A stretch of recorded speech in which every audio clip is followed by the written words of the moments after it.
धर्मप्रसारासाठी त्यांना बाहेर जावं लागायचं, निहत्ता असायचं. भिक्षू असल्या कारणानं हातात शस्त्र बाळगू शकत नव्हते.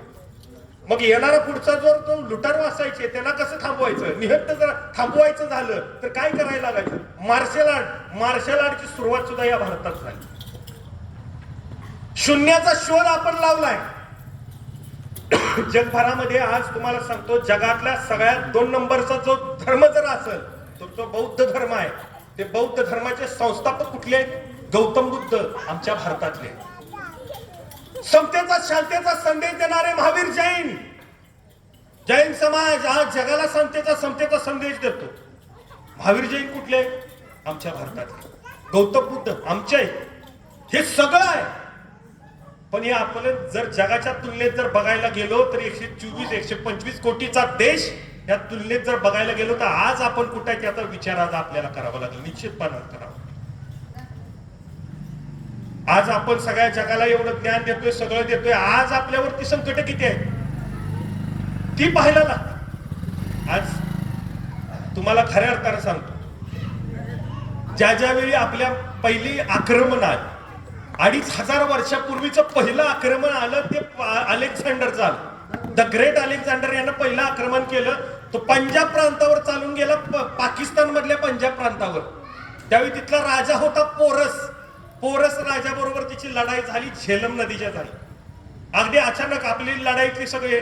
आणि तुम्हाला सांगतो, अलेक्झांडर राजा मोठा होता, सैनिक फार कमी होते, पण त्याच्याकडे युद्धनीती युद्धाचं कौशल्य होतं ते मात्र त्याच्याकडे चांगलं होतं. त्याच्या घोड्यांना सुद्धा चिलकते असायच्या, त्याच्या सैनिकांना सुद्धा चिलकते असायच्या. त्याच्या सैनिकांमध्ये इंजिनियर असायचे, डॉक्टर असायचे, सगळे त्यावेळी त्या नामांकित सगळी लोक त्याने त्यामध्ये भरून ठेवले. आणि त्या पोरस राजाचा लढाईमध्ये त्यानं पहिला पराभव केला. ती लढाई आपले परकीय आक्रमण जर असेल तर ते पहिलं झालेलं परकीय आक्रमण. तर पहिल्या शतकामध्ये अफगाणिस्तानमध्ये हुन टोळ्या आल्या, 5व्या शतकामध्ये कुशाण टोळी आली, त्या आधी मध्ये लढत होत्या. त्यानंतर पहिलं इस्लामिक आक्रमण ते झालं, ते इसवी सन 812 मध्ये झालं. ते पहिलं आक्रमण झालं मोहम्मद बिन कासिम नावाचा एक राजा आला. त्यानं पहिलं आक्रमण आपल्या देशावर केलं. ह्या अरब देशामध्ये कुठे तर मोहम्मद पैगंबर नावाचे आले, त्यांनी तो त्यांचा धर्म मुस्लिम चालू केला. मुस्लिम धर्म चालू केल्यानंतर त्यांना तो धर्म वाढला पाहिजे, टिकला पाहिजे यासाठी प्रचार चालू केला. हातामध्ये त्यांनी शस्त्र घेतली, बाहेर लढायला करू लागली की आपला धर्म वाढला पाहिजे. त्यातलाच एक भाग होता मोहम्मद बिन कासिम. हा आपल्या इसवी सन 812 मध्ये त्यानं पहिलं भारतावरती, आपल्या हिंदुस्थानावरती पहिलं त्यानं आक्रमण केलं. त्यानंतर परत झाला इसवी सन 957 आलं. मोहम्मद गजनी नावाचा त्याच भागात अरब देशातूनच दुसरं आक्रमण झालं. हे भारतावरती झालेलं दुसरं आक्रमण इस्लामी. परत त्यानंतर इसवी सन 1191 आलं. त्यानंतर मोहम्मद घोरी नावाचा अफगाणिस्तान मधून सुलतान आला, त्यानं तिसरं आक्रमण केलं. त्यावेळी दिल्ली अजमेरचे सुलतान म्हणून राजा म्हणून काम करत होते त्यांचं नाव होतं पृथ्वीराज चव्हाण. भयंकर युद्ध झालंय, जोरात त्या घोरी बरोबर युद्ध झालं. पहिला घोरीचा पृथ्वीराज चव्हाण यांनी पराभव केला. घोरीला पकडून आणले, पृथ्वीराज चव्हाणांच्या समोर ठेवला, आणून ठेवलं. त्याला वाटलं आता आपल्याला बहुतेक मारून टाकणार आहेत, पण त्याने गायाबाया केली, विनंती केली, राजा साहेब इस बार छोड़ दो, गलती हो गई, आगे से ऐसा नहीं होगा. पृथ्वीराज चव्हाणांनी त्याला सोडून दिलं. तिथंच त्यांची पहिली चुकी झाली. आता हा परत गेला, ज्याच्या चुका केलेल्या त्या सगळ्या त्याने बाजूला ठेवल्या आणि येताना सैनिक गोळा करत प्रत्येक राजाशी सांगत की मी भारत लुटायला चाललोय, येताना लुटलेलं साहित्य तुम्हाला येतो, मला तुमचं सैनिक द्या. असं करत करत मनुष्यबळ तो घेऊन गेला. काही लोक आपल्यातलीच फितूर झाली आणि पृथ्वीराज चव्हाणांचा मोठ्यानं पराभव झाला. पृथ्वीराज चव्हाणांना काय वाटलं, आता मी त्याला पहिल्यांदा सोडलेला तर हा पण मला सोडत, पण झालं उलट. त्यानं सांगितलं तू खोळा होतास, तू मला सोडलंस, मी नाही सोडणार तुला. पृथ्वीराज चव्हाणांना अफगाणिस्तानला घेऊन गेला, कंदाहार त्याची राजधानी. कंदाहार मध्ये त्यांना नेण्यात आलं. पृथ्वीराज चव्हाणांचे डोळे तिथे फोडण्यात आले, हाल करून मारायचे याला. पहिल्यांदा डोळे फोडले, पर्याय नव्हता. पण जगाच्या पाठीवर 3 सर्वश्रेष्ठ धनुर्विद्या शिकलेले असतील तर त्यांचं नाव 3 आहे. त्याचं नाव आहे पहिलं कर्ण, दुसरं आहे अर्जुन आणि तिसरं जर इतिहासामध्ये नाव घेतलं जातं तर पृथ्वीराज चव्हाण. कर्ण तुम्हाला माहिती आहे, अर्जुन तुम्हाला माहिती आहे, पृथ्वीराज चव्हाणांच्याकडे सुद्धा अशी कला होती. त्याचे डोळे जरी बांधले आवाजाच्या दिशेने ते अचूक बाण मारायचे.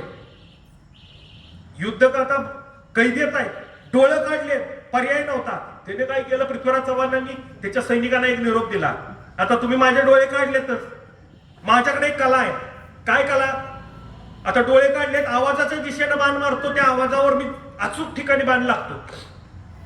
त्या सैनिकांनी जाऊन सांगितलं मोहम्मद गोरीला. त्यांनी सांगितलं असं असं आहे. पृथ्वीराज चव्हाण म्हणतात मी आवाजाच्या दिशेने बाण मारतो. आता गोरी म्हणला बघूया तरी एकदा, घेऊन या दरबारामध्ये, डोळे तर काढलेत, बघणार तर नाही तो. त्याला पृथ्वीराज चव्हाणांना 3 धनुष्यबाण दिले.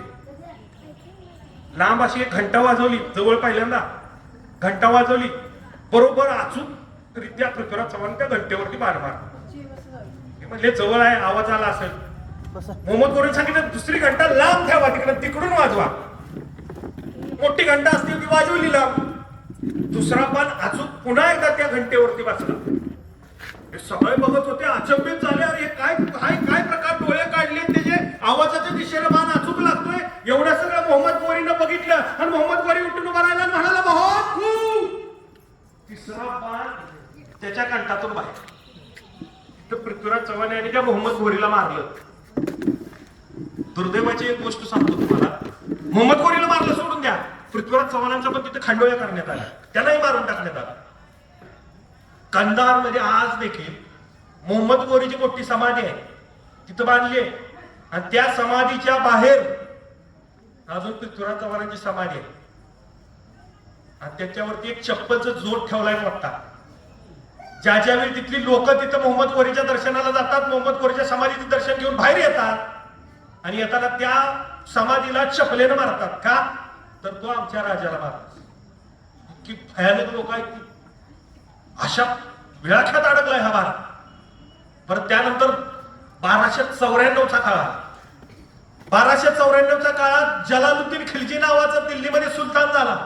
त्याची नजर होती महाराष्ट्रावरती. तोपर्यंत महाराष्ट्रावरती कोणाचं आक्रमण झालेलं नव्हतं. या महाराष्ट्र सुजलाम असा, सुफलाम असा, कणखर असा, सह्याद्रीच्या सातपुड्याच्या पर्वत रांगांनी असा मोठा असा कणखर झालेला हा महाराष्ट्र आहे. कृष्णा नदी, गोदावरी नदी, येरळ नदी सारख्या पवित्र पाण्यानं एकदम पदस्पर्श झालेला हा पाण्याचा, तसा हा महाराष्ट्र आहे. सुजलाम सुफलाम महाराष्ट्र, सगळी लोक आहेत त्यामध्ये. गुन्ह्या गोविंदांना नांदताय, सोन्याचा धूर निघतोय, इतका सुजलाम सुफलाम. त्या जलालुद्दीन खिलजीची आज नजर महाराष्ट्रावरती पडली. त्याला महाराष्ट्र घ्यायचा होता. त्यानं काय केलं, अल्लाउद्दीन खिलजी नावाचा त्याचा पुतण्या होता. पुतण्याला सांगितलं काय जरी झालं तर मला महाराष्ट्र पाहिजे. आता पुतण्या कसा बघा, जलालुद्दीन खिलजी तिची स्वतःची पोरगी स्वतःच्याच पुतण्याला दिलेली की अल्लाउद्दीन खिलजीला. पुतण्या पण जावई पण, तो वजीर आहे, त्याला सांगितलं महाराष्ट्र घ्यायचा आहे. 4000 सैनिकांच्या सोबत तो आला, दौडत दौडत दौडत दौडत येत होता, अगदी त्याला महाराष्ट्र घ्यायचा आहे. त्यावेळी होती आपली राजधानी होती देवगिरी. आणि देवगिरी किल्ल्याचा राजा होता शक्तिशाली, बलशाली, महाशाली असा होता. त्याचं नाव होतं राजा रामदेव राय. कल्पना नाही आपल्यावरती आक्रमण येत नाही, कल्पना नाही, काय नाही काय नाही. तो आला, नर्मदा नदी ओलांडून आला, महाराष्ट्रात आला. महाराष्ट्रात तर जवळ आला. जवळ आल्यानंतर यांना माहिती झालं आपल्यावरती आक्रमण झालंय. कोणाचं? अल्लाउद्दीन खिलजी, दिल्लीचा आहे. युद्धासाठी तयार झाला, आपलं सैनिक तयार झालं. युद्ध चालू होता, क्षणी संपलं. तत्वशी बघून, ती घोडी बघून अफगाणी दिन दिन दिन दिन दिन दिन अल्लाहू अकबर अगदी करत वेशानं आलेली भयानक असं युद्ध होणार असं वाटत होतं. पण युद्ध चालू होता, क्षणी संपलं. राजा रामदेव जाऊन किल्ल्यामध्ये लपून बसला. त्याला वाटलं लढायचं कसं. त्याने सांगितलं आम्हाला देवगिरी किल्ला पाहिजे, खंडणी पाहिजे. ऐकायला तयार नव्हता राजा रामदेव राय. शंकरदेवराय त्याचा मुलगा राजपुत्र आहे, बाहेर कुठे तर स्वारीस गेलेला. त्याला समजलं आपल्यावरती आक्रमण झालंय. तो सुद्धा द्वेषानं आला. आता युद्ध चालू होणार, युद्ध चालू होणार. ते सुद्धा युद्ध चालू झालं. तिथं सुद्धा शंकरदेवरायचा पराभव झाला. तो सुद्धा किल्ल्यामध्ये लपून बसला. तो सुद्धा किल्ल्यामध्ये पळून गेला. जरी किल्ला लढवायचा झाला असता 3 वर्ष किल्ला लढवू शकले असते. एवढा अभेद्य असा देवगिरी आहे. खंदक आहे बाजूनं, येऊ कोण शकत नाही. तरी सुद्धा राजा रामदेवराय घाबरला. ही सगळी वेळा टाकून बसलेली. परत तह झाला. कितीतरी मन चांदी, कितीतरी मन सोनं, मोतीच्या माळा वगैरे सगळी रोकड विकड जमीन सगळं द्यायचं ठरलं. जाताना बैलगाडीत तो सगळं घेऊन गेला. दुर्दैवाची गोष्ट, राजा रामदेवरायची पोरगी सुद्धा लग्न करून तो घेऊन गेला. आणि त्यानंतर हा महाराष्ट्र आपला पारतंत्र्यात गेला. हे पहिलं युद्ध आहे. पहिलं युद्ध झालं, शेवटचं युद्ध झालं, महाराष्ट्र पारतंत्र्यात गेला. परत मध्यंतरी परत थोड्या दिवसानं शंकरदेवराय उठून उभा राहिला, त्यानं युद्ध करायचा प्रयत्न केला. तोपर्यंत अल्लाउद्दीन खिलजीनं स्वतःच्या चुलत्याला मारून तो तिथं सुलतान झालेला. त्यानं त्याचा वजीर पाठवला मलिक कपूर, त्यानं परत शंकरदेवरायचा पुन्हा एकदा पराभव केला. होता नव्हता तेवढं सगळं आपलं लुटून गेलं. त्यानंतर आला अल्लाउद्दीन खिलजीचा पोरगा आला, त्याचं नाव होतं मुबारक खिलजी. इसवी सन 1317 मध्ये तो आलाय. त्यानं राज्य चालू केलं इथं. थोडे दिवस राज्य केल्यानंतर तो दिल्लीला गेला. परत मोहम्मद तुगलक नावाचा परत राजा आला. परत राज्य त्याने चालू केलं मोहम्मद तुगलकानं. थोडे दिवस असंच चाललेलं. मोहम्मद तुगलक चांगल्या पद्धतीने त्यानं राज्य चालू केलं आणि त्यानं काय केलं, दिल्लीची राजधानीच आपल्या महाराष्ट्रामध्ये आणली. आणि कुठं आणली? देवगिरीमध्ये आणली. देवगिरी म्हणजे काय? देवगिरीचं आता ते नाव बदललं, दौलताबाद झालं. ते कुणी बदललं? मोहम्मद तुगलक. त्यानं नाव बदललं, त्याचं नाव ठेवलं दौलताबाद. थोडे दिवस त्यानं इथं राज्य केलं. त्यानंही राज्य केल्यानंतर तिथल्या एका सुभेदारानं बंड केलं. हा परत दिल्लीला गेला. परत दिल्लीची इथली राजधानी परत दिल्लीला हलवली. तिकडे गेल्यानंतर मात्र इथल्या सुभेदाराने एका बंड केलं. त्याचं नाव हसन गंगू बहामनी. त्याच्याच एका सुभेदारानं बंड केलंय, त्याचं नाव हसन गंगू बहामनी. त्यानं राज्य परत चालू केलं. इसवी सन 200 वर्ष ते राज्य परत चाललं. हसन गंगू बहामनी त्यानं राज्य चालू केलं. 200 वर्ष असंच चाललं. राजे बदलले, सुलतान बदलले, वजीर बदलले, सरदार बदलले, जनता मात्र तीच. गुलामीत राहणारी जनता राहणार होती तीच आपली महाराष्ट्राची. अन्याय होत होता, अत्याचार होत होता, सहन करत होती निमूटपणे. कोणाला विचारायचं? कोणाचं नाराज होतं? एखाद्यानं आवाज उचलला, ती उचलली तिच्या स्त्रीला, तिच्यावर अत्याचार केले, बलात्कार केला, मारून टाकलं. असे प्रकार व्हायचे. मुंडक्यांचे राहस त्याने उभा केले. मुंडक्यांचे राहस. अनेक कत्ली होत होते, विचारणार सुद्धा कोण नव्हतं. असाच महाराष्ट्राचा पारतंत्र्यात चाललेला अंधार, ते या महाराष्ट्राचा अंधार होता. समोर दिसत नव्हता उजेड स्वातंत्र्याचा. कधी होईल स्वातंत्र्याची पहाट, लोक वाट बघत होते. असंच होऊन गेलं. इसवी सन 1526 ला हसन गंगू बहामनीची परत त्यांच्यात फाटाफूट झाली. नंतर 5 शकले तयार झाले. पहिली इमादशाही, बेरदशाही, आदिलशाही, निजामशाही आणि कुतुबशाही, ह्या 5 शाह्या झाल्या. आजपर्यंत आपल्याला माहित आहे आदिलशाह विजापूरची, गोवळकोंड्याची कुतुबशाही आणि नगरची निजामशाही. ह्या इमादशाही, बेरदशाही या 2 शाह्या संपल्या लगेच. ह्या 3 मात्र शाह्या सुरू झाल्या, 5 शाह्या सुरू झाल्या. आणि त्याच वेळी मध्य आशियातून एका छोट्याशा राज्यात एकाचं आगमन झालं. त्याचं नाव होतं बाबर. बाबर हा सुलतान महाराष्ट्रावरती, भारतावरती चाल करून आला. इब्राहिम लोधी बरोबर दिल्लीमध्ये त्याची सुरुवात, पहिल्यांदा लढाई झाली इसवी सन 1526 लाच. भयानक मोठं युद्ध झालं. त्याने इब्राहिम लोधीचा पराभव केला आणि दिल्ली त्याने ताब्यात घेतली. त्यानंतर पुढे येऊ लागला तो. त्याला माहिती हा सगळा दख्खन, सगळा संपूर्ण हिंदुस्थान घ्यायचा होता. तो लढू यायला लागला. त्यामध्ये एक राजपूत राजा उभा राहिला. त्यानं थोड्याफार राजपूत राजांना एकत्र केलं. त्याचं नाव होतं राणा संग. 1527 मध्ये लढाई झाली. 1527 मध्ये त्याची लढाई झाली. फतेपूर सिक्री येथे लढाई झाली. अनेक राजपूत राजांना त्यानं एकत्र केलं, लढाईचा प्रयत्न केला, पण काही राजपूत घराणे त्याला जाऊन मिळाले नाहीत. इब्राहिम त्या बाबरला जाऊन मिळाली. त्याचा परिणाम असा झाला, तिथं राजा राणा संग हा लढाई हरला. हरल्यानंतर त्याला मारून टाकण्यात आलं.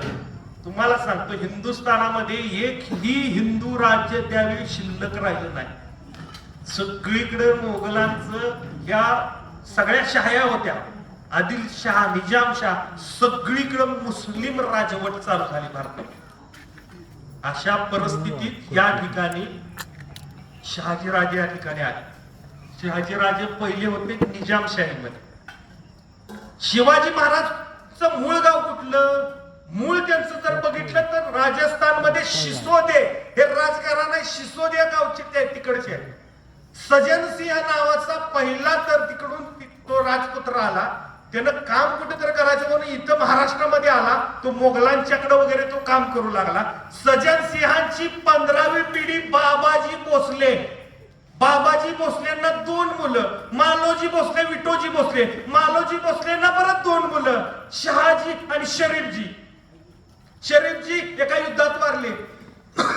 त्यानंतर शहाजीराजे आले आणि शहाजीराजे जेव्हा काम करत होते तेव्हा विठोजी त्यांचे मालोजी आणि त्यांनी काय केलं, काम करत करत शहाजीराजे मोठे झाल्यानंतर त्यांना निजामशाही मोगलांच्याकडे पाठवलं. मोगलांच्याकडे परत ते निजामशाहीमध्ये सरदार म्हणून काम करू लागले. सरदार म्हणून काम करू असताना त्यांचं लग्न झालं राजमाता जिजाऊच्या सोबत. सिंदखेड राजाची राजमाता जिजाऊ लखोजी जाधवराव यांच्या कन्या आहे. त्यांना 3 पुत्र आहेत, रघुजी, यशवंतजी, आचुलोजी. हेही सरदार म्हणून काम करतायत निजामशाहीमध्ये. पण लखुजीरावांचं एवढं वजन होतं, त्यामध्ये एवढं वजन होतं, राजकीय ताकद एवढी होती, लोक मानणारी एवढी होती, हा निजामशाह सुद्धा त्या डोळ्यात खुपत होता. त्यानं कुठला तर संशय केला, दरबारामध्ये एक घोळ चालू झाला आणि त्या घोळामध्ये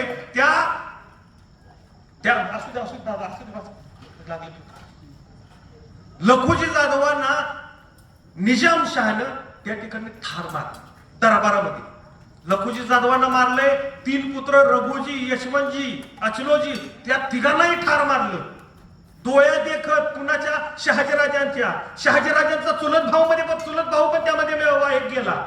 हे सगळं शहाजीराजे बघत होते आणि त्यातून राग आला आणि परत त्यांनी निजामशाही सोडली आणि ते आले कुठं, मोगलांच्याकडे. पण त्यावेळी त्यांना पुण्याचा परगणा होता, पुण्याची जहागिरी होती. मोगलांच्याकडे थोडे दिवस राहिल्यानंतर मोगलांनी शहाजीराजांना त्रास द्यायला सुरुवात केली. मोगलांनी काय केलं, शहाजीराजांना जिथं जहागिरी मिळालेली तिथं त्यांना त्रास द्यायला सुरुवात केली. त्यांची जहागिरी काढून घेण्याचा प्रयत्न चालू झाला.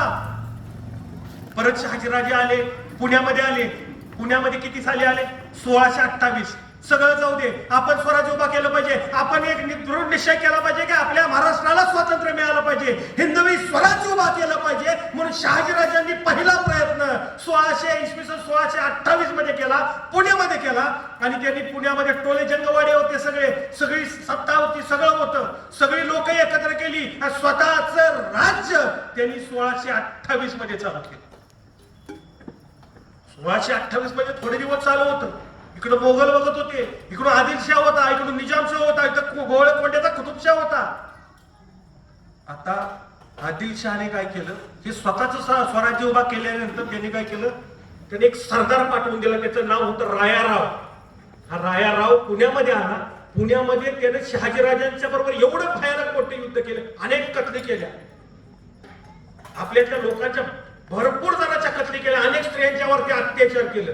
एवढं झालं तर शहाजीराजांनी पराभव सुद्धा मान्य केला. पण एवढं न होऊन देता त्यानं काय केलं, जेवढे शहाजीराजांचे वाडे होते, जेवढे जमीनदारांचे, जागीरदारांचे वाडे होते, हे आपल्या साध्या लोक राहणारी होती, सर्वसामान्य जनता होती, त्याची घरं त्यानं जाळून टाकली. सगळी घरं जाळून टाकली.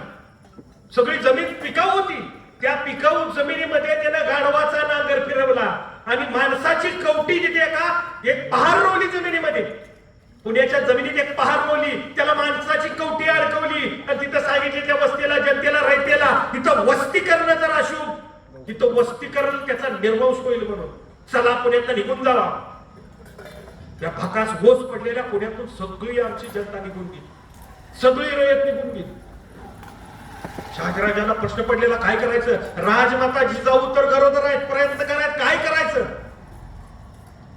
राजमाता जिजाऊंना पहिला मुलगा आहे संभाजी. संभाजीची सासरवाडी होती विजय विश्वासराव शिदोजी. शिवनेरी किल्ल्याच्या तिथं जुन्नरपाशी ते राहतात. त्यांच्यावरती जबाबदारी देण्यात आली, तुम्ही शिवनेरी किल्ल्यावरती राजमाता जिजाऊंना ठेवा, मी आदिलशाहीमध्ये जातो. आदिलशाहीमध्ये ते सरदार म्हणून परत काम करण्यास सोडून त्यांची चाकरी करू लागली. राजमाता जिजाऊ इकडं, शहाजीराजे आदिलशाहीमध्ये. आदिलशाहीमध्ये सुद्धा माहिती होतं की जर पुणे परगणा जर पुन्हा दिला तर हा शहाजीराजा पुन्हा काहीतरी उपद्व्याप करेल, म्हणून त्यांना बेंगलोरच्या संस्थानाकडे पाठवलं, तिकडं स्वारीस पाठवलं. तोपर्यंत राजमाता जिजाऊ एक दिवस आला शिवनेरी किल्ल्यावर. चैत्र शुद्ध प्रतिपदा, शके 1551, वार शुक्रवार, वेळ रात्रीची. इंग्रजी तारखेपर्यंत जर बघायला गेलं तर 19 फेब्रुवारी 1630 दिवस उजाडला. आणि राजमाता जिजाऊंच्या पोटी एक पुत्ररत्न जन्माला आला आणि शिवाई देवीच्या नावावरून त्याचं नाव ठेवण्यात आलं शिवाजी. कोणाला माहिती होतं हा शिवाजी काय करेल पुढं? कोणाला माहिती होतं का ह्या महाराष्ट्राला नवं, ह्या देशाला, देशभरामध्ये हिंदू संस्कृतीची पताका तेजोमय करेल हा हे पोरग जन्माला आला. काय तो दिवस असेल. राजमाता जिजाऊन सगळीकडे आनंद झाला. त्यानंतर शिवाजीराजांना, शहाजीराजांना विजापूरच्या आदिलशाहीमध्येच पुन्हा सांगितलं तुम्हाला जहागिरी मिळाली पुण्याची, 290 गाव आहेत, पण तुम्ही तिकडे जायचं नाही, तुम्ही बेंगलोर मध्येच थांबायचं. जहागिरीत मिळाले, आपण बेंगलोर मध्ये करायचं काय प्रयत्न, पर्याय नव्हता. शहाजीराजांनी एक पाठवला, सैनिक पाठवला, पुण्यामध्ये जहागिरी मिळाल्या, राजमाता जिजाऊंना सांगा तुम्ही पुण्यात या, जहागिरी करा. शहाजीराजांचा आदेश आला, मासाहेबांना समजले याला पुण्यात जायचं, जहागिरी मिळाली पुण्याची, 290 गाव आहेत पुण्यात आसपास. राजमाता जिजाऊ छोट्या शोभाराजांना, 1-2 वर्षाचे शोभाराजे झाले, छोट्या शोभाराजांना घेऊन राजमाता जिजाऊ पुण्यात आल्या. राजमाता जिजाऊ पुण्यात आल्या, भकास ओस पडलेलं पुणे, उद्ध्वस्त कंगाल झालेलं पुणे, गाढवाचा सगळ्या नांगर फिरवल्या पुण्यानं. तिथं कुठची गाडी कवट्या अडकवल्या एका पहाऱ्यावरती, सांगितल्या इथल्या रयतेला इथं वस्तीकरण असू, वस्तीकरण जर त्याचा निर्वंश होईल म्हणून त्या पुण्यात आलेत मासाहेब. मासाहेबांनी रयतेला साथ घातली, तुम्ही पुण्यात या. लोक येईना, घाबरत होती, आमचा निर्वंश झाला तरी. त्या सरशी हा मासाहेब पुढे झाल्या, त्या जमिनीची पार उचकटली, दूर भिरकावून दिली आणि सांगितले त्या रायतेला मी राहीन इथं, जरी माझा निर्वंश झाला तरी चालेल. राजमाता जिजाऊ तिथं राहू लागली. हळूहळू लोक येऊ लागली, घर गजबजू लागली, गावं गजबजू लागली. लोक आली मासाहेबांच्याकडे, विचारू लागली मासाहेब तुमच्या सांगण्यावर गावात आलो, घरात आलो, तर खायचं काय, प्यायचं काय, शेती करावं तर पेरायचं काय, काय आहे आमच्याकडं, विचारू लागली प्रश्न. मासाहेबांनी माहिती होती जर लोक जगवायची झाली तर शेती पिकली पाहिजे. प्रश्न पडला, त्यांनी काय केलं, एक संस्था उभा केली आणि त्या संस्थेच्या माध्यमातून लोकांना बी बियाण्यांचं वाटप केलं, शेतीच्या अवजारांचं वाटप केलं, बैलजोड्यांचं वाटप केलं. आमची लोक येऊ लागली, रयतेतली लोक, रयत येऊ लागली, हे सगळं जाऊन घेऊन जाऊ लागली, शेती करू लागली. थोडे दिवस असंच गेलं. निसर्गाचा साथ सुद्धा लाभली या शेतकऱ्यांना, पाऊस सुद्धा चांगला पडला, मोठ्यासारख्या दाण्याची कंच डवली लागली सगळ्या शिवारामध्ये, शेतकरी आनंदित झाला. तोपर्यंत दुसरी समस्या निर्माण झाली, जंगली जनावर. आता सोडून द्यावं, प्रत्येकानं कंपाऊंड वगैरे केले, सगळे जंगल सुद्धा आरक्षित आहे, त्याला सुद्धा कंपाऊंड आहे, पण पहिलं तसं नव्हतं. जंगली जनावर यायची, रानटी रेडे मोठे गवरेडे असायचे, रानटी जनावर यायची, रानटी डुकरं यायची, सगळ्या एखाद्या पिकात जायची, सगळ्या पिकामध्ये रात्रीच्या रात्री सगळी नासाधूस करायची, निघून जायची, उद्ध्वस्त करायची सगळी पिकं, सुपडा साप. लोक आली मासाहेबांच्याकडे आली, सांगू लागली मासाहेब तुमच्या सांगण्याने शेती केली, शेती सुद्धा चांगली आली, मोठ्यासारख्या दाण्यांची कंच डवलू लागले सगळ्या शिवारामध्ये. मग मासाहेब जनावर उत्साह मागते, मासाहेब जनावरांचा बंदोबस्त करा मासाहेब, जर पिकं जगली तरच आम्ही जगली. मासाहेबांना पण माहिती होतं जर पिकं जगली तर शेतकरी जगल, रयत जगल. मासाहेबांना त्या रात्री काय झोप लागली नाही. दुसऱ्या दिवशी मात्र विलक्षण डोक्यात विलक्षण युक्ती बाहेर आली. त्यांनी काय केलं, गावागावात तोंडी दिली, काय जो कोणी जंगली जनावरांचा बंदोबस्त करेल त्याची शेपटी आणून वाड्यावरती दाखवेल त्याला आम्ही सोन्याचं कडे भेट देऊ. ही गावागावामध्ये तोंडी दिली. गावागावाची तोंडी दिल्यानंतर पोरं आमची तयार झाली, गटच्या गट करू लागली, रात्रीच्या रात्री गस्ती घालू लागली. जसं की आपल्या गावात कसं आता मध्यंतरी फासपर्दी आली, सगळ्या महाराष्ट्रभर गालवा, आमच्यात 2 ट्रक आलं, तुमच्यात 3 ट्रक आलं, इकडं आलं, जायची सोय नाही, रात्रीची फिरायची काय नाही, गडी तडक घेऊन उभा का, एखादा गेला तोंड बांधून त्याला तडक बसायला, आरबी गावातलाच आहे.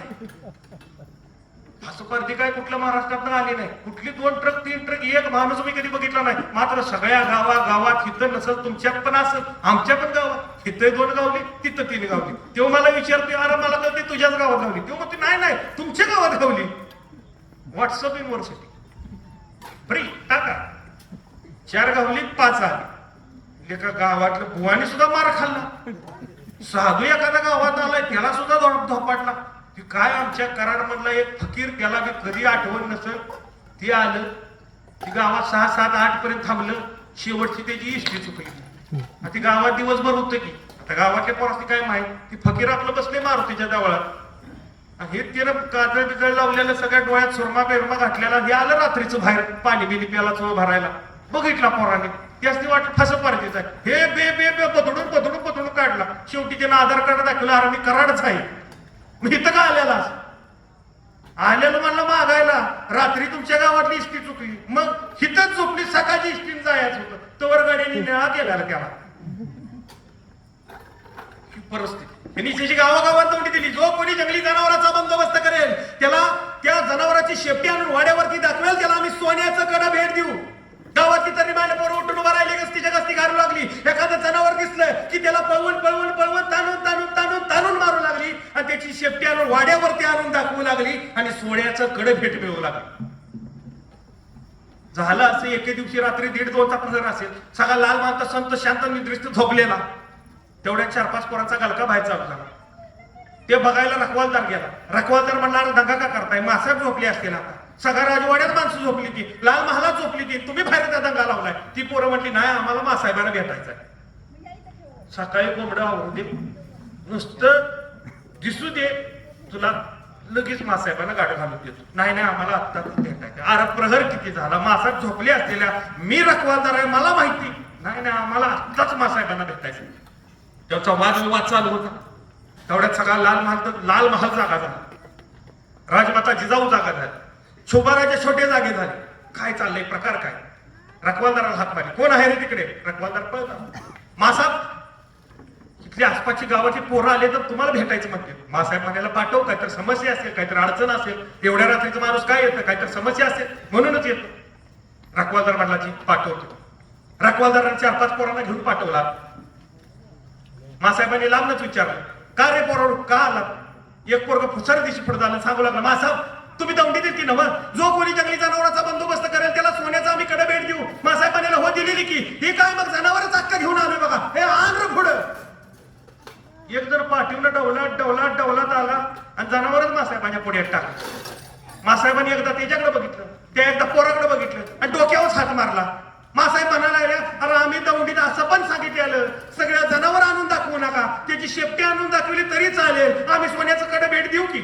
हे जनावरच कशाला घेऊन आलाय तसं ती पोरं सांगू लागली गडबडीत दौंडी ऐकली बघा मासाहेब ध्यानातच राहिलं नाही बघा मासाहेब म्हणाला बरं ठीक आहे चालतंय परत बाजूला झाल्या मासाहेब म्हणाले आणि होय रे तू जर का सकाळी या जनावर घेऊन आला असता तर आम्ही तुला सकाळी सोन्याचं कडं भेट दिलं नसतं का एवढ्या रात्रीचा कशाला आला सगळे घरची वाट बघत असतील एवढ्या रात्रीची आमची पोरं कुठं असतील घरची काळजी करत असतील का आला एवढं जसं सांगितल्याबरोबर ते पोरग सांगू लागलं मासाहेब त्या पोराचं गच डोळे भरलं मासाहेब रागवलेले त्या पोराचं गच डोळे भरले त्या आलेल्या अश्रू डबडबलेले डोळ्याने अश्रू डबडबलेले आणि ते आलेला हुंदका दाबत ते सांगू लागलं मासाहेब सोन्याचा कडा मिळावा म्हणून नाही आलो मासाहेब तुमच्या फक्त शाबासकीची थाप आमच्या पाठीवरती पडावी म्हणून आलो मासाहेब म्हणजे सोन्याचं कडं भेट मिळावं म्हणून नाही आलेला हे शाबासकीची थापेसाठी आला मासाहेबांनी त्याला जवळ घेतले डोळे पुसले त्याला विचारलं नाव काय रे तुझं त्याने सांगितलं तानाजी मालुसरा उमरान गावचा म्हणजे हा आमचा तानाजी उमरान गावचा हा एका कौतुकीच्या थापेमुळे घडला सर आज हे विद्यार्थी तुमचे करतायत आज प्रत्येक गावागावामध्ये जातो आज प्रत्येक गावागावामध्ये असते यात्रा असते त्या यात्रेमध्ये हेच बघितले ऑर्केस्ट्रा तमाशाशिवाय कुठलाही कार्यक्रम होत नाही आज क्लासमेट ग्रुप प्रवीण पाटील माझे मित्र आहेत तुमचा सगळा हा ग्रुप बघितला ते फोटो मगापासून बघत होते तुम्ही ज्या पद्धतीने 2003 ची बॅच तुमची त्या पद्धतीने आजही तुम्ही आज 2025 ही लोक तुम्ही तरुण एकत्र होऊन या गाव हिताचा चांगला निर्णय घेतलाय या ठिकाणी व्यासपीठावर आज एक प्रबोधनाचा यात्रेच्या निमित्तानं जो तुम्ही कार्यक्रम घेतला ना त्या मला वाटते राजमाने सरांच्या हे तुमचे मुख्याध्यापक सरांच्या त्यांनी टाकलेल्या कौतुकेच्या थाप्यामुळे आज तुम्ही एकत्र हे काम करता आनंदाचा खरं आनंद वाटतो ही लोक जशी करतात मी बघत होतो मगाशी सत्कार आला एखादा सत्कार केला तर येणारा सगळ्या ओळीनं पाया पडतो ही संस्कृती आहे आणि ही संस्कृती जर टिकली असेल ना सर आज तुम्ही कारणीभूत आहात सर राजमानी सर तुम्ही असाल मुख्याध्यापक सर असाल तुम्ही जी शिकवण दिली त्याच्यामुळे घडलीत म्हणून ही अशी पोरं एकत्र तरुण करण्याचा प्रयत्न ज्या नेतृत्वाने केला तेच नेतृत्व होतं शिवाजी महाराज आज इतकी नेतृत्व झाली राजे आपण कैक बघितले पण रयतेच्या रक्षणासाठी स्वतः राजा शिवछत्रपती.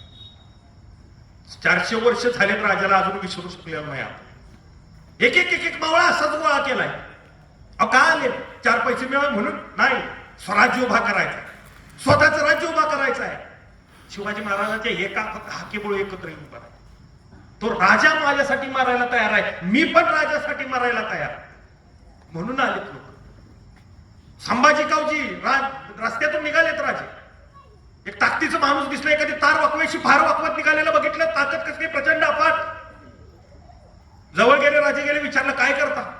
काय नाही म्हणलं, खातो पितो झोपतो. 6-6.5 फूट उंचीचा धिप्पाड मधमस्त असा, रस्ता भरून चालावा. काय करता? खातो पितो झोपतो. राजे म्हणलं ये आमच्याकडे, काय करावं लागेल? काय नाही, खायचं प्यायचं झोपायचं, फक्त कुणी आडवा आला की तलवारीनं कापायचं. येतो की जी म्हणाला त्याचं नाव संभाजी कावजी कोंडाळकर. हा महाराजांचा अंगरक्षक झालाय.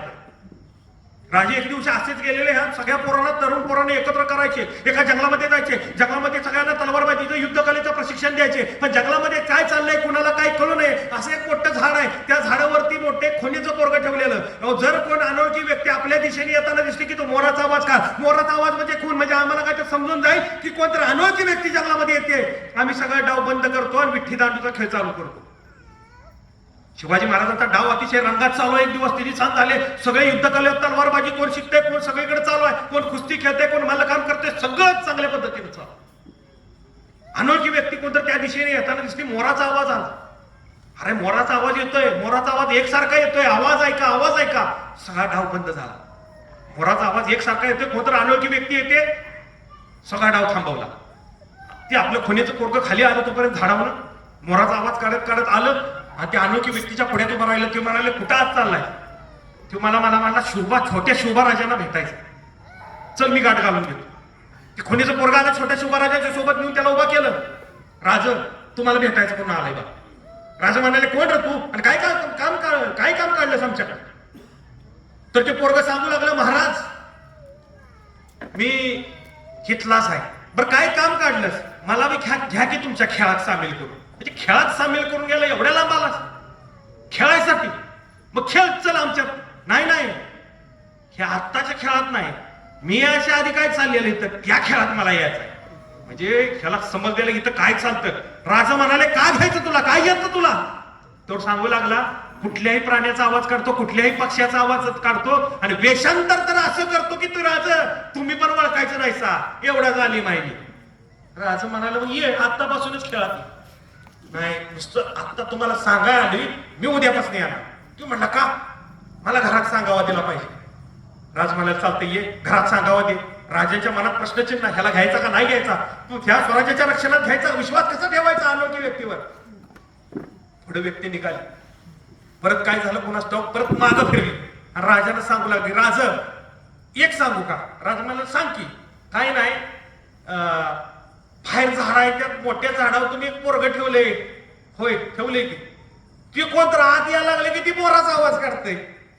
राजा म्हणाले होय तुला कसं कळलं? हो राज काय अवघड आहे मला, ह्या दिसात मोरच वरडत नाही, त्याला सांगा ह्या दिसात मोराचा आवाज काढू नकोस म्हणून. जी माणसं जी महाराजांनी टिपली ना, ती अशी टिपली, दऱ्या खोऱ्यातली काना कोपऱ्यातली सूक्ष्म निरीक्षण असलेली त्यांच्या बळावर उभा राहिले राज. आणि हेच अनोळखी पोरग होत, त्याचं नाव होतं बहिर्जी, रामोश्याचा बहिर्जी. बहिर्जी नाईक हाच रामोश्याचा बहिर्जी नाईक गुप्तहेर प्रमुख झाला. 100% इतिहास आपल्या समोर मांडला जातोय. दुर्दैव आपलं एवढंच आहे, लिहिला इंग्रजांनी, ग्रँड ऑफ. दुसरा होता पण हेनरी ऑक्झिन, हे इंग्रज, ह्यांनी लिहिला इतिहास. निकोलस मनुची, त्यानं लिहिला इतिहास शिवाजी महाराजांचा. आपला इतिहास जो लिहिलेला सभासद बकर ही 40 वर्ष, शिवाजी महाराज गेल्यानंतर 40 वर्षानंतर लिहिली गेली.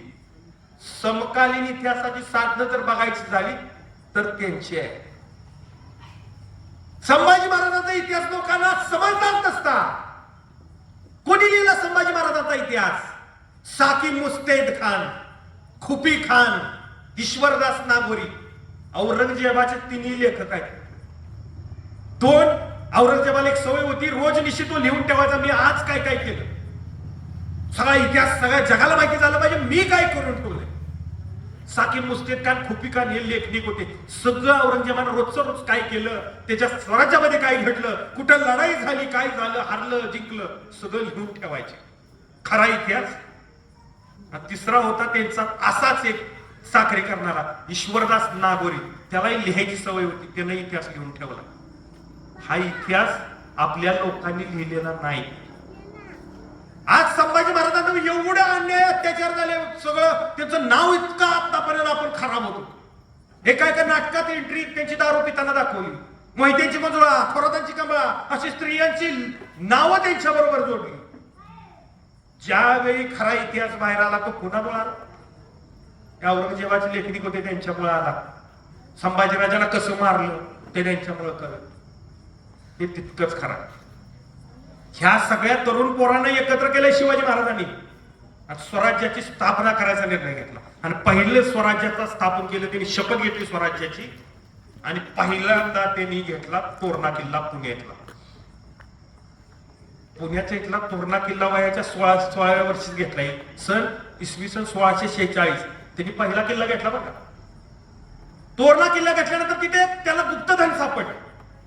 आज सांगा गेलं तर हरकत नाही, गुप्तधन सापडलं असेल नसेल. काही इतिहासकार असे सांगतात की शहाजीराजांनी त्याला धन पाठवून दिलंय तिकडून, बेळगाव बेंगलोर वरूनच. विजापूरच्या आदिलशाह तिकडून धन पाठवून दिलंय. आणि कोण म्हणतात गुप्तधन त्यांना सापडलं. काही असेल, त्या गुप्तधनाचा वापर काय केला? मुरुमदेव नावाचा एक डोंगर आहे पुण्याच्या आसपास, तिथं किल्ला बांधायचा आहे. मुरुमदेव नावाचा डोंगर, तिथे किल्ला बांधायचं काम चालू झालं. त्याचं नाव आज घेतलं तर राजगड. सगळ्या देशात, आज सगळ्या जगामध्ये जर बघायला गेलं, सगळ्या जगामध्ये एक आत्ताच एक प्रदर्शन झालेलं किल्ल्यांचं. त्या किल्ले सगळ्या देशातले किल्ले, बाहेरच्या सगळ्या जेवढ्या देशामध्ये मोठे मोठे किल्ले आहेत, सगळ्यांचं प्रदर्शन होतं. आणि त्या जगातला सर्वोत्कृष्ट किल्ला ठरला तो जर असेल, जगातला म्हणतोय, जगातला सर्वोत्कृष्ट किल्ला ठरला तो राजगड. माझ्या राजानं बांधलेला राजगड. हा राजगड राजाने बांधला. थोड्या दिवसानंतर तो किल्ला बांधायचं काम चालू केलं. शेजारीच एक किल्ला आहे कोंढाणा किल्ला राजाने घेतला. तिथून पुढे आल्यानंतर आज शिरवळचं एक ठाणं होतं, तिथनं विजापूरच्या आदिलशाहचं व्यापाराचं एक केंद्र होतं, ठाणं होतं, ते ठाणं घेतलं. आणि तिथून परत नीरा नदीच्या कडेला असलेला सुभान मंगळ नावाचा भुईकोट किल्ला त्यांनी घेतला. आता एवढं होऊन विजापूरच्या आदिलशाहमध्ये तर दांगा सुरू झाला की शहाजी का बच्चा काय करून राहिलाय, अरे जावा पकडायला जावा. कोण जाणार? अल फतेह खान. अल फतेह खान हा पहिला सरदार आहे, तो शिवाजी महाराजांवरती चाल करून आला. विजापूरच्या आदिलशाहचा पहिला सरदार अल फतेह खान आला. अल फतेह खान 7000ची चिरेबंद फौज घेतली. आला, पहिल्यांदा त्यानं शिरवळचं ठाणं घेतलं, सुभान मंगळ भुईकोट किल्ला घेतला. हे किल्ला घेतल्यानंतर आपलं सैनिक प्रतिकार करायला आलं. आपल्या सैनिकांनी शिवाजी महाराजांनी आदेश दिला की तुम्ही परत या. सगळे पुरंदर किल्ल्यावरती परत आले. बेलसर ही पहिली छावणी होती अल फतेह खानची. बेलसरच्या छावणीमध्ये भयानक असे आपले एकदम मराठ्यांनी गनिमे गावा करत अचानकपणे हल्ला केला. भयानक मोठे युद्ध झालं. हा घाबरला, वैतागला अल फतेह खान. 7000ची फौज आहे, आपली सगळी चड्डी आणि पोरं लंगोट्यातली, सगळी पोरं छोटी. शिवाजी महाराजांची सोबती 16, 17, 18, 19 वर्षाचे. एकच जाणता सरदार, त्याचं नाव आहे बाजी पासलकर. बेलसरचं युद्ध झालं आणि भयानक मोठ्या युद्धात तो बाजी पासलकर पडला, मारला गेला. बाजी पासलकर कसा बसा आला. कान्होजी जेदेचं एक मुलगा आहे बाजी जेदे, त्यानं आपलं कसं सैनिकांना सावरलं आणि तो सगळ्यांना घेऊन परत पुरंदर किल्ल्यावरती आला.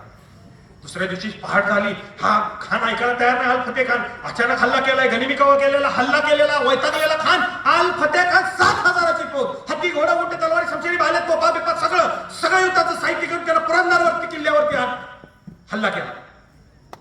पुरंदर किल्ल्याच्या पायथ्याशी आला. चलो आगे किल्ला अपनायचे है. कितने बंदा लोग हैं ऊपर? 200 हो गए, 300 हो गए, ज्यादा नहीं. हम कितने? 7000. चलो आगे किल्ला अपनायचे. किल्ला लढायला सुरुवात केली, निम्म्यापर्यंत आला. त्याला म्हटलं आता किल्ला घ्याचाच. आमची पोरं काय वर तटांवरती चढली, हातामध्ये कोपणी घेतल्या, कोपणीमध्ये दगड भरली, भरा नुसत्या कोपणी फिरू लागल्या. 1 दगड, 2 दगड, 3 दगड, 4 दगड, नुसता दगडाचा पाऊसच पडू लागला. ठप दगड पडू लागले. एवढा मोठा एक दगड भिर करत आला, खानाच्या छातडावर बसला. तसा खान मागं पळत सुटला. पहिल्यांदा म्हणत होता तोप्या गेलो. परत म्हणायला सुरुवात केली, चलो तोपे पीछे लो. वैतागला.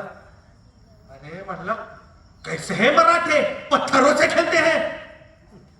दुसऱ्यानं सांगितलं हुजूर काय झालं, आपण असं रांगत रांगत जाऊ, मग दगड आली तर वर्ण जातील आपल्याला लागायची नाही ती. त्यानं जरा गाडीवरती हात फिरवलं, म्हणाले वाईट सेही करेंगे. दुसऱ्या दिवशी रांगत रांगत किल्ला चढायला चालू केलं. निम्म्यापर्यंत आला खान रांगत, निम्म्याच्या वरती आला रांगत. किल्ल्याचं प्रवेशद्वार दिसू लागला. चलो आगे म्हणतालो. त्याला वाटलं दगड मारून कटाळी असतील, आता बाहेर दगड मारायची नाही ती. त्या उड्यात मोठी मोठी दगड पडू लागली. काल बारकी तर पडत होती, आता मोठ्या मोठ्या शह पडू लागल्या. खानाला काय कळलं ना, आणि त्या धुंडलीमध्ये प्रवेशद्वाराचा दरवाजा एकदम उघडला. एकच गलका चालू झाला, हर हर महादेव. आमची पोरं पळत सुटली. खानाचं सैनिक दिसलं कापलं. भयानक मोठे युद्ध चालू झालं. आणि हे मराठ्यांचा द्वेष बघून, आग बघून, जोश बघून हा खान पळत सुटला माग. त्यानं विजापूर माग सुद्धा वळून बघितलं नाही, विजापूरलाच गेला नाही. सगळं हत्ती, घोडे, उंट, तलवारी, शमशेरी, बाले, बिले, युद्धाचं साहित्य सगळं तिथंच टाकून हा खान माग पळत सुटला, विजापूरला गेला. भयानक मोठा पराभव झाला. ही पहिली लढाई आहे बेलसरची, पुरंदर किल्ल्यावरची. ही लढाई झाली. मग मात्र विजापूरच्या आदिलशहाला त्याचा राग आला. शहाजीराजांना कैद करण्याचा आदेश दिला. शहाजीराजांना मोठ्या कैद करण्यात आलं. खान नावाचा सरदार आला. शिवाजीराजांना, शहाजीराजांना कैद केलं. छोटे मोठे त्यांचे बंधू आहेत संभाजीराजे, त्यांना कनकगिरीच्या युद्धामध्ये त्यांच्यावरती तोफेचा गोळा टाकला, ह्याचा बदला म्हणून. आणि तिथं संभाजीराजे, शिवाजी महाराजांचे एक मोठे बंधू संभाजीराजांना ठार करण्यात आलं कनकगिरीच्या युद्धात. आणि तिथून शहाजी महाराजांना अटक करून विजापूरला घेऊन आला. शहाजीराजांना सांगत होता, आदिलशाह विचारत होता, शहाजीराज सांगत माझा मुलगा माझा ऐकत नाही, कशी बशी नाही, काय तर केलंच पाहिजे. कोंढाणा किल्ला ताब्यात आहे, त्याला द्यायला सांगा, नाहीतर तुम्हाला मी जीवन सोडणार नाही. मग तो खलिता आला. शिवाजी महाराजांनी वाचलं की कोंढाणा किल्ला आपल्याला सोडला पाहिजे. कोंढाणा किल्ला सोडल्यानंतर शहाजीराजांना सोडून दिलं आणि परत धमकीवाजा त्याने आदेश दिला आणि सांगितलं की जर परत हरकत झाली की तुम्हाला जीवे मारण्यात. एवढ्यावरती शिवाजी महाराज थांबले नाही. कोंढाणा किल्ला घेतला, 2 महिन्यात दिला आणि 2 महिन्यात परत घेतला. परत असंच चालू होतं शिवाजी महाराजांचं. सन इसवी सन 1648 ला पहिलं युद्ध चालू झालंय. 5-6 वर्ष 7 वर्ष अशीच गेली. हे सगळं चालू होतं. बघता बघता शिवाजी महाराजांनी जावळी घेतली. जावळीच्या चंद्रराव मोरेंचा पराभव केला. इकडे चंद्रराव मोरेंचा कोकणामध्ये शिवाजी महाराजांनी लक्ष गाठलं. इकडं मोगली साम्राज्य होतं आपल्या बाजूला कोकण भागात. पेन घेतलं, भिवंडी घेतलं, कल्याण सुद्धा घेतलं शिवाजी महाराजांनी. इथपर्यंत एरिया शिवाजी महाराजांनी घेतला. हे सगळं विजापूरच्या आदिलशाहाला माहित झालं. आणि त्यानंतर त्याने एक सरदार पाठवला, त्या दरबार गोळा केला. शिवाजी महाराजांनी जेव्हा असा उत्साह मांडलेला, हा सगळा दरबार हा वैतागलेला, संतापलेली, बेगम पण संतापलेली, वैतागलेली. तो पण आदिलशाह वारला, त्याचा मुलगा गादीवरती बसला लहान. ती संतापली, वैतागलेली बेगम ती विचारत होती, ऐसा एक भी माई का लाल नहीं जो शिवाजी को पकड़ के यहां ला सके. सगळा दरबार शांत. कोण जाणार, कोण? एक आवाज आला, हम जाएंगे, शिवाजी को जिंदा मुर्दा पकड़ के लाएंगे. असं म्हणत भरत दरबारात गेला. त्या ताटातला विडा त्यानं उचलला. कोण होता तो? तोच ज्याने शहाजीराजांना कैद केलं, तोच संभाजीराजे, शिवाजी महाराजांचे मोठे बंधू संभाजीराजे यांना ठार केलं, तोच अफजल खान. अफजल खानाने उचलला बेटा. चढ्या घोड्यानिशी जातो, शिवाजीला कैद करतो, असं म्हणत त्यानं उचलला बेटा. आणि त्या त्यानं फौज घेतली, बरोबर मोठा फौज. सगळी त्याला जी जबाबदारी होती ती सगळी दिली. वैयक्तिक निर्णय घ्यायचे अधिकार त्याला दिले. वैयक्तिक निर्णय त्यावेळी घेता येत नव्हते बादशाशिवाय, पण त्याला ते अधिकार देण्यात आले. हा अफजल खान एका भाट्यारणीचा मुलगा आहे. भाट्यारणीचा म्हणजे कोण? जेवण करणारे दासी असतात, त्या भाट्यारणीचा मुलगा आहे. 6-6.5 फूट उंच आहे, ठिप्पाड आहे, अतिशय शूर आहे, क्रूर आहे. इस्लामवरती जास्त विश्वास आहे, म्हणून त्या आदिलशहाचा जवळचा आहे, बेगमच्या जवळचा आहे. तिने विश्वास दिला. 3 वर्ष पूर्वी इतकं साहित्य बरोबर दिलं. फौज दिली 25,000ची, येईपर्यंत 35,000ची झालेली. आधी मध्ये सगळी गोळा करत तो घेऊन आला. तरच आपल्या त्या सरदारांना पत्र पाठवली. वाईचा सुभेदार आहे, त्यामुळे आसपासचा सगळा भाग त्याला ओळखीचा आहे. ते जहागीर ज्यांच्याकडे होती त्यांना पत्र पाठवली की आम्हाला परत या शिवाजीचा बिमोड करायचा आहे आपल्याला. त्यातले एक होते कान्होजी जेधे, कारीगावचे, पुण्याचे तिथले कारीगाव आहे. कारीगावचे गेले कान्होजी जेधे, त्यांना पत्र आलंय शिवाजी महाराजांकडे गेले. राजा अफजल खानाचं पत्र आहे. मग काय कान्होजी जाताय अफजल खानाचं, राजा काय वतन सोडलं मी, हे काय पाणी घेतलं, हे पोरांना घेऊन म्हणलं हे वतन सोडलं, ही पोरं सोडली, हा माझा जीव सोडला. राजा तुमच्यासाठी, मी तुमच्या बरोबर. अशी लोक होती, त्यांनी घरदार सोडलं, 5-6 पोरं उभा केली, ती सोडली, पाणी दिलं, वतनावरती पाणी सोडलं म्हणून. राजा मी तुमच्या बरोबर आहे. अशी लोक होती, म्हणूनच राजे झाले. हा अफजल खान इतका भयानक आहे, इतका क्रूर आहे. हा आलाय कुठल्या मार्गे आला माहितीये का? तो आला पहिल्यांदा यायचं झालं तर वाट सरळ आहे, तो येऊ शकला असता कोल्हापूर मार्गे, विजापुरात निघायचं, कोल्हापूर वगैरे असं, तो नाही निघाला. पहिल्यांदा आलाय सोलापूर मध्ये. सोलापूरच्या पुढे एक मंदिर आहे, तिथं आसपास कर्नाटकच्या त्या भागामध्ये एक मंदिर आहे. त्या मंदिरावरती मध्ये एक शिलालेख आहे, दगडावरती कोरलंय. काय लिहिलंय त्या फारसी भाषेत आहे, कातिले मुर्त मरिदान काफरान सिकंदे बुनियादे बुतान अफजल खान अफजल खान. कातिले मुर्त मरिदान म्हणजे काफरांची कत्ल करणारा, हिंदूंची कत्ल करणारा. बुनियादे बुतान म्हणजे हिंदूंच्या मूर्तींचे पाय जमिनीपासून उखडून टाकणारा. पुढं काय अफजल खान अफजल खान. त्याने दगडावरती लिहून ठेवलंय. हे जो एक म्हणतो ना, आपला एक नेता म्हणतो की अफजल खान आपल्या सीमा वाढवायला आलेला. एवढं काय त्यात. हा अफजल खान एवढा क्रूर आहे, तो आलाय ते रहिमतपूर, सातारा जिल्ह्यामध्ये कधी गेला तर बघाल, तिथं गाव आहे रहिमतपूर, सगळ्यांना तुम्हाला माहिती असेल. त्या गावचं नाव आहे कुमठे, त्यानं नाव बदलून ठेवले त्याचं रहिमतपूर. बावधन नावाचं बगाड आहे बघा, सगळीकडे असतं, यात्रेला बगाड असतं. बावधन बगाडची यात्रा सगळ्यांना माहिती. वाईमध्ये वाईच्या शेजारी बावधन नावाचं गाव आहे, त्या गावचं नाव त्याने ठेवलंय अफजलपूर. कालांतराने त्या लोकांनी स्वीकारलं नाही, ते नाव परत बावधन तसंच राहील. हे नाव अजून बदललेलं आहे रहिमतपूर. लोकांना त्रास होतो त्यात. मला म्हटलं त्यात काय त्रास, नाव तर नाव आहे, काही नाव असलं. आता नाही का ती मध्यंतरी हे औरंगाबादचं छत्रपती संभाजीनगर केलं.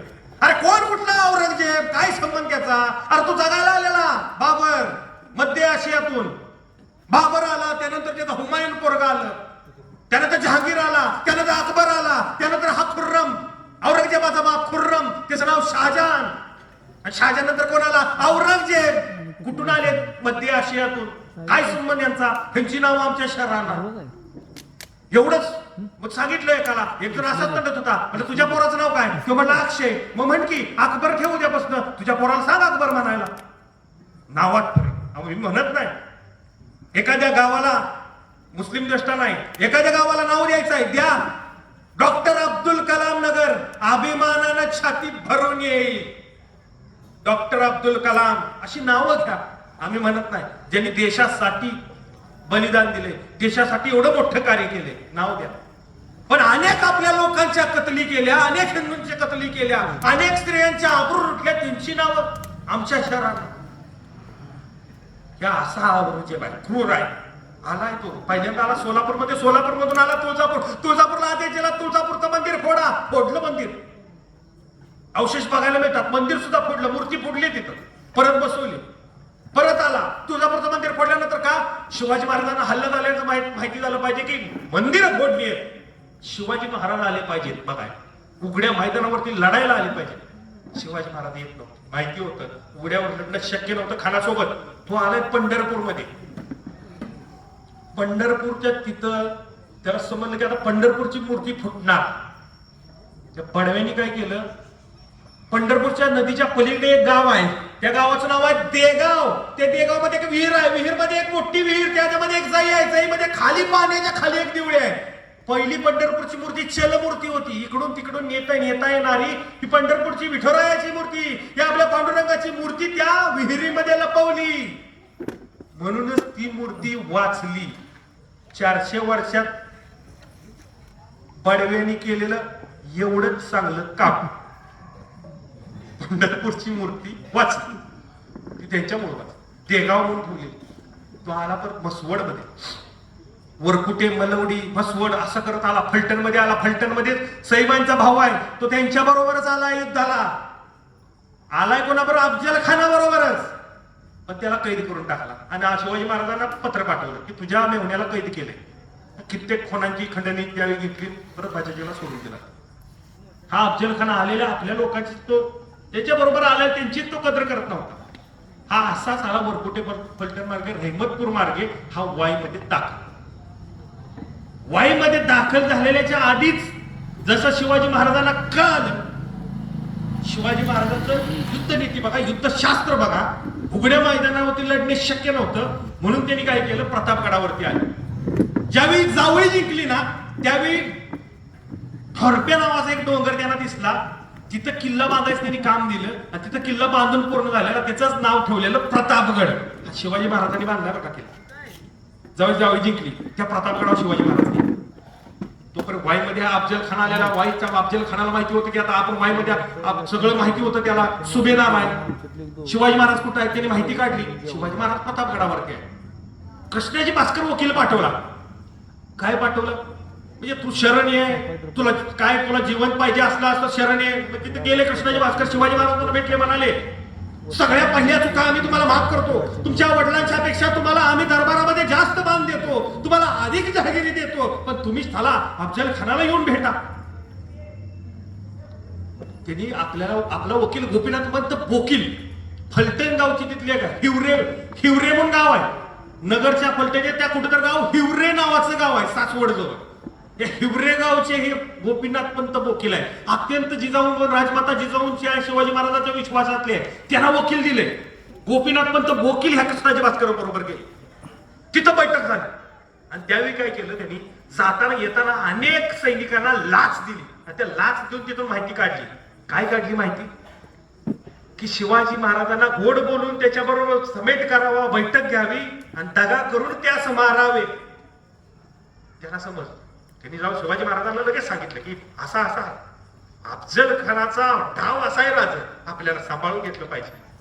मग राजा उठले आणि सांगितलं काही जरी झालं तर खानगडावर आलं पाहिजे, पंत आम्हाला खानगडावरती आला पाहिजे, आम्ही खानास भेटीत जाऊ इच्छित नाही, खानगडावरती आला पाहिजे. मग सगळे युद्ध कला बऱ्याचशाच बैठका वगैरे चालू होत्या का, तर हा खान आलेला चैत्र महिन्यात मे महिन्याच्या दरम्यान एप्रिल दरम्यानच्या दरम्यान तो तिकडून निघालेला. मे महिन्याच्या शेवटी अखेरीस तो वाईमध्ये आला. वाईमध्ये जून महिना लागल्यानंतर जो पाऊस आहे, ज्यानं महाबळेश्वरचा पाऊस बघितलाय जवळ पळता त्याला विचारा तिथला पाऊस काय असतो. एक सारखी धार असते, संततधार, सगळ्या नद्या दुथड्या ओढून वाहत होत्या. मग जे दिवस असेच गेले, जून महिना गेला, जुलै महिना गेला, ऑक्टोबर महिना, जून जुलै ऑगस्ट सप्टेंबर गेला. सप्टेंबर ऑक्टोबर जसा पावसाची अखेरीची सुरुवात झाली त्यानंतर मात्र बैठका सुरू झाल्या.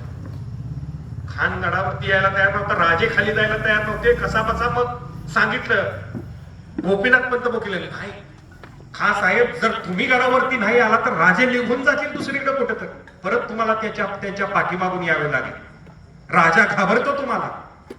थोडासा विचार झाला, सगळ्या सैनिकांच्या बरोबर त्यानं बैठक घेतली आणि सगळ्यांचा एकमुखी निर्णय झाला की काय, अफजल खानाला सांगितलं सगळ्यांनी आपण प्रतापगडावरती जायचं. इथंच तो युद्ध हरलेला. एवढं मोठा प्रतापगड एवढा सोपा नाही.